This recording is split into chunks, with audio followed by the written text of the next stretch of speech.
اللہ الرحمن الرحیم۔ ناظرین محترم، دو خزانے کو حاصل کرنے کا زبردست عمل لے کر حاضر خدمت ہوں، وہ بھی چند کلمات سے۔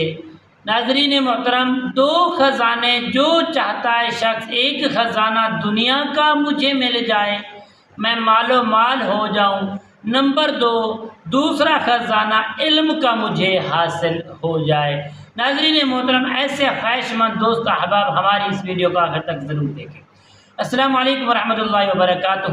عملیات کی باتیں چینل میں آپ کو خوش آمدید کہتا ہوں۔ امید کرتا ہوں کہ تمام دوست احباب خیر و عافیت سے ہوں گے۔ اللہ تعالیٰ سب کو صحت، عافیت، تندرستی، امن، سکون، راحت والی زندگی عطا فرمائے۔ ناظرین محترم، عمل بتانے سے پہلے تمام دوست احبابوں سے گزارش ہے، میرے چینل کو سبسکرائب بھی کریں، شیئر بھی کریں، لائک بھی کریں اور بیل آئیکن کے بٹن کو ضرور پریس کریں، دبائیں، تاکہ آنے والی ہر اپڈیٹ آپ تک بآسانی پہنچتی رہے۔ ناظرین محترم، آئیے عمل بتا دیں۔ عمل کیا ہے؟ عمل وہ ہے جو شخص دو صورتوں میں اپنی کامیابی کا راز دیکھنا چاہتا ہے۔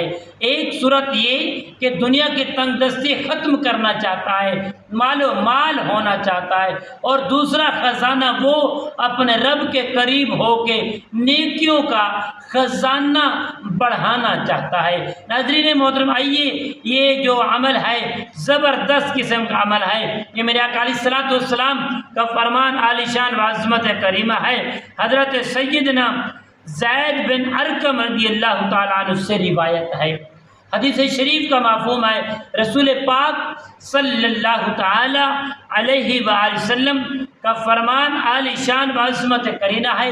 میرے مصطفیٰ کریم صلی اللہ تعالی وسلم نے فرمایا کہ جو شخص ہر نماز کے بعد سبحان ربک رب العزت عما یصفون وسلام علی المرسلین والحمد للہ رب العالمین، میرے آقا علیہ الصلوۃ والسلام نے فرمایا جس شخص نے اس کو 21 مرتبہ ہر نماز کے بعد پڑھا، اللہ تعالیٰ اسے 2 پروانے عطا فرما دیں گے۔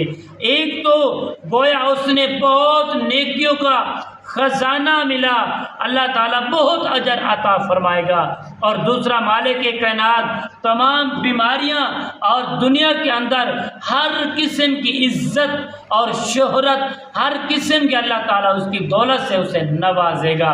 ناظرین محترم، یہ حدیث نبوی کا جو عمل ہے دل سے کریں، محبت سے کریں، اللہ تعالیٰ ان 2 پروانوں سے سب کو نوازے، یہ سب کی آخرت بھی سنور جائے گی، دنیا بھی سنور جائے گی۔ اللہ رب کریم ہم سب کو اس حدیث نبوی کا جو عمل بتایا ہے اس کے اوپر عمل کی توفیق عطا فرمائے۔ السلام علیکم ورحمۃ اللہ وبرکاتہ۔